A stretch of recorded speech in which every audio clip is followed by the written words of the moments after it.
I thought Sister Catherine was my enemy. I was wrong. She's been trapping herself here for 15 years to help girls like me survive. 43 girls, 43 lives saved while she stayed behind. But she's tired. She's breaking. And I've just found the letters she hid in the library. What I'm about to read will change everything. This is the end of the line. We either break free together or we burn. They say the truth will set you free. But in a place like this, the truth is dangerous. The truth is a weapon. I found that weapon hidden in the pages of old books. Letters, proof, evidence of 15 years of rebellion. And I realized that the only way to save the woman I love is to burn this entire system to the ground. It was 2 a.m. The convent was dead silent, that thick, suffocating silence that only exists in places where girls have learned to cry without making a sound. I couldn't sleep, hadn't slept properly since I got here, since I understood what Sister Catherine really was. I pulled the letters out from where I'd hidden them under my mattress, my hands shaking. These weren't just notes, they were testimonies, lifelines thrown across time. The first one I unfolded was dated 7 years ago, the handwriting shaky with emotion. Dear Sister Catherine, I made it to Seattle. I'm alive. I'm free. I have a girlfriend and we're getting an apartment together. My parents still won't speak to me, but I don't need them anymore. You taught me that. You taught me I could survive. You taught me how to lie convincingly enough to walk out those gates. I'm a teacher now. I help kids who remind me of who I was. Thank you for saving my life. Thank you for staying behind so I could leave. Love always, Jennifer. I read another and another. Dear Catherine, I'm in college now. Dear Catherine, I'm getting married to the woman I love. Dear Catherine, I'm working to shut down places like this. 43 of them. 43 different handwritings. 43 different years. 43 girls who walked out of these gates because Catherine stayed behind. And then at the bottom of the stack, the letter that made my breath stop. The ink was fresh, recent, 3 months old. My dearest Catherine, it's Rachel. I know it's been 15 years. I know I was engaged to someone else. But that ended because she wasn't you. She'll never be you. I've been in contact with some of the other girls you helped. We found each other online, started sharing stories. And Catherine, every single one of them says the same thing. You saved them, but you're still trapped. You've spent your entire adult life getting everyone else out, but you never walked through those gates yourself. When are you going to save yourself? I'm in New York. I have a spare room. You could stay as long as you need. No expectations, no pressure, just freedom. Just a chance to remember what it feels like to be Catherine, not Sister Catherine. Please, come find me. All my love, Rachel. There was a phone number, an address, an invitation that had been waiting, unanswered for 3 months. I sat on that hard bed, tears streaming down my face, and I understood. She hadn't stayed because she was brainwashed. She stayed because she was a martyr. She was sacrificing her life day by day, year by year, to pay for sins she never committed, to save girls from the same hell she'd survived. But who was saving her? Who? I knew then what I had to do. I couldn't just leave. I had to take her with me. So hey besties, I know liking and subscribing doesn't feel much to do, but it means a lot to this channel. So kindly like and subscribe. I sincerely appreciate it if you do. Thanks, love. So the next morning, I didn't wait. I needed an excuse to see her alone. During garden duty, I tripped on the stone path, scraping my arm against the wall. Hard. Harder than I meant to. Enough to tear the skin. Sister Ruth looked at me with disgust and annoyance, like I'd deliberately ruined her morning routine. Infirmary, she snapped. Get it cleaned, and try not to bleed on the floor. Catherine was there when I walked in. She looked exhausted, depleted. She looked up when I entered, and something flickered in her eyes. Concern, fear, recognition. She cleaned my arm in silence. You did this on purpose, she whispered, still not looking up. I found the letters, I said quietly. Her hands froze. She looked at the door, checking if it was fully closed, if anyone could hear us. Panic flared in her eyes. "Clara, you have to put them back," she said urgently.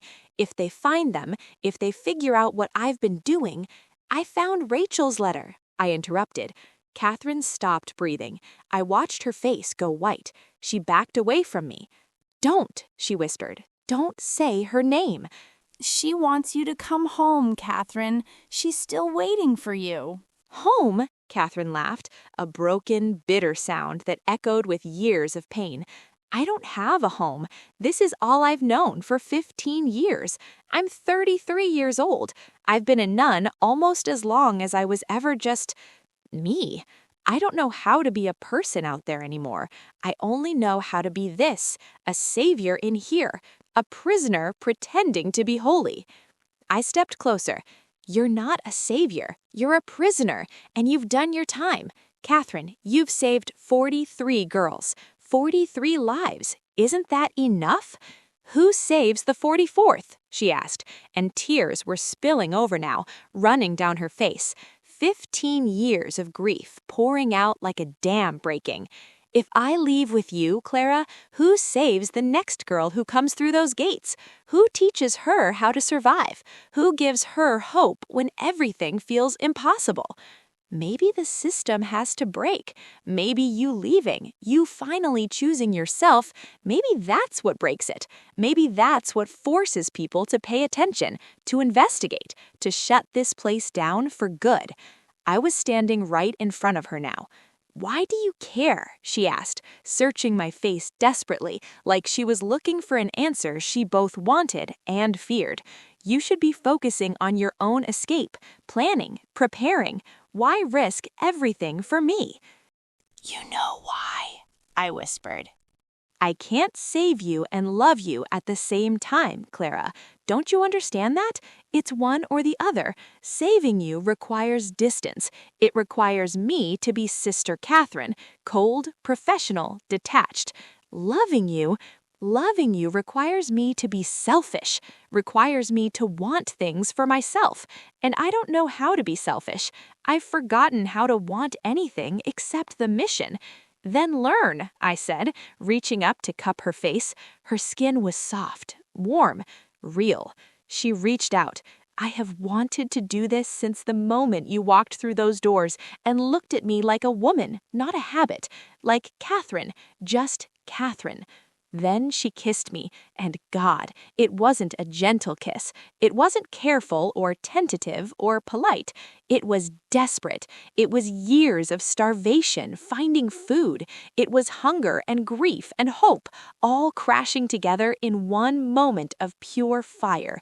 Her hands tangled in my hair, pulling me closer, and I wrapped my arms around her neck, feeling her heartbeat against mine, wild and fast and alive. She made this sound against my mouth, this broken, beautiful sound, like she was crying and laughing at the same time. For a minute, the convent didn't exist. God didn't exist. The rules and the walls and the judgment, none of it existed. There was just her and me, and the fire she'd been keeping underground finally burning free. The door handle rattled. We broke apart instantly. Catherine shoved me back just as Sister Ruth walked in. She stopped in the doorway, her eyes narrowing as she looked at me, flushed, breathless, my lips probably swollen, and Catherine, whose hands were shaking as she pretended to organize supplies. Ruth didn't say anything for a long moment. She just stood there, sniffing the air like a bloodhound who'd caught a scent. Her face twisted into something ugly, triumphant, vicious.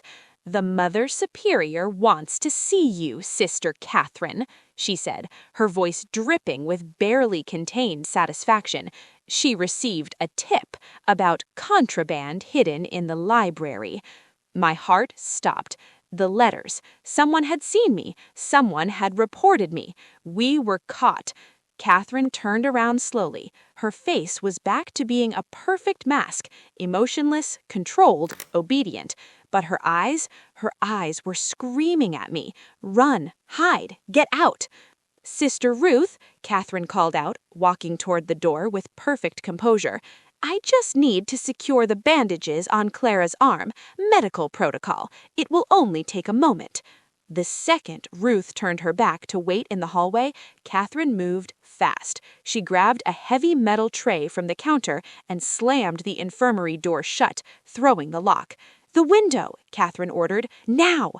I stared at her as she started ripping off her veil, the first time I'd ever seen her without it. She looked beautiful, real, free already.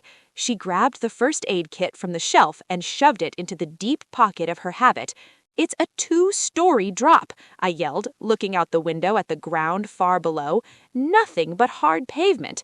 "There's a drain pipe," she said, already climbing onto the windowsill.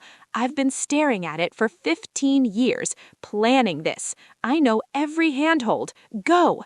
Behind us, Sister Ruth was pounding on the door.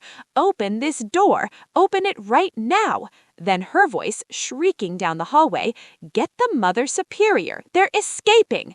The alarm bell started ringing, that deafening clanging sound that echoed across the entire property, a sound I'd never heard before, the sound that meant someone was breaking the rules, the sound of alarms, of capture. We climbed out the window, the wind whipped at our faces, cold and sharp. My hands were slipping on the drainpipe, rust flaking off under my palms. "I can't hold on!"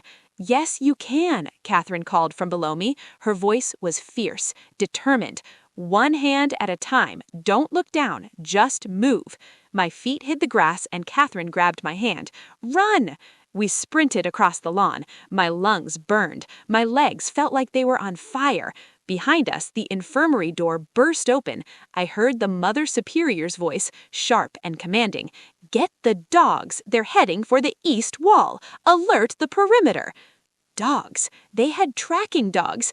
"Catherine!" I yelled. She was falling behind, her heavy habit tangling around her legs, slowing her down. She stopped running, grabbed the thick fabric, and ripped.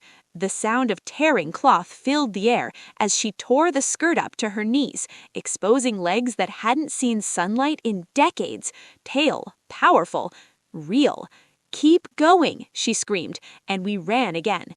Hold on, before we see if we make it, comment where you're watching from and don't forget to hit the like and subscribe buttons. You won't want to miss the ending of this. We ran until I couldn't feel my legs anymore. I could hear the dogs getting closer, the sounds of animals trained to hunt humans, trained to track us.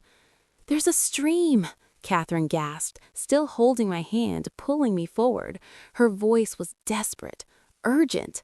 "Half a mile ahead. It marks the property line. If we cross it, we're out. We're in state park land. We have a chance." "Will they stop chasing us?" "No," she said grimly, "but we'll have a chance to hide, to disappear." We burst through the trees, and there it was, dark water rushing over rocks, reflecting moonlight. It was wider than I expected. Faster. The current looked strong enough to sweep us away. We didn't hesitate, couldn't hesitate. We plunged in. The cold hit me like a physical blow, stealing my breath. We scrambled up the opposite bank, collapsing in the mud, gasping for air like we'd been drowning. Across the water, flashlights cut through the trees, bright beams sweeping back and forth. The dogs reached the edge, barking furiously, straining at their leashes, but the handlers stopped at the water's edge. "Let them go," one of the men shouted. I recognized his voice, Brother Thomas, the groundskeeper. "It's federal land across that stream. We can't take the dogs over. It's trespassing." We lay there in the mud, shaking, watching the lights flicker and fade as they turned back. The barking grew distant, then silent. We'd made it. We were free. Catherine looked at me. She was covered in mud from head to toe. She was shivering violently, and she was the most beautiful thing I had ever seen, the most alive.